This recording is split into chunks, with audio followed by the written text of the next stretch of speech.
السلام عليكم ورحمة الله وبركاته. أنا مرسل مولد معاني. أنا دكتور جامعة حمير يونيفرسيتي. أنا برتا بزنس أدمنستريشن. أنا كابتن بزنس أدمنستريشن. مدداني جامعة وحنا سعودي كوب كاس أو كل ما بدن صوت ديرني. أنا نادي بدن أصابحني. وحدنا أجونا فينا كان ناديش أصابحنا وحاكم إذا سيد الشريعة هيلث يولاب. حدنا محاول حنجونا جودي أو كوبكا وحنا أودعنا دقينا نيرسين.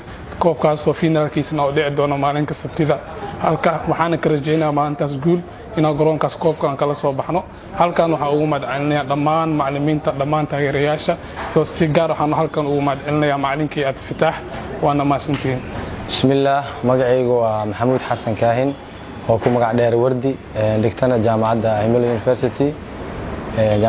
University faculty nursing waxaan ku guda jirnay koobkii ay ugu tala gashay jaamacadda Himel Cup facultyada kala duwan ee jaamacadda dhigta waxaan la soo dheelnay faculty ugu horeeyo aan la dheelnay managementiga kadib waxaan la dheelnay nutritionka kadib waxaan la dheelnay haddana management oo part time ka haddana waxaan joognaa kama dambeystii finaalka waxaana finaalka u soo baxay BA waxaan rajaynaynaa insha Allah maalinta sabtida inay si qurux badan ay ku dhamaato maamulka waxa kale oo u mahadcelinayaa maamulka jaamacadda Himel University oo dadaal dheer ku bixiyay koobkan iyo taageeraha dhammaan juhdiga ay ku bixiyeen koobkan inuu taabo galo waxaan rajaynaynaa insha Allah inuu si qurux badan ku soo dhamaado maalinta sabtida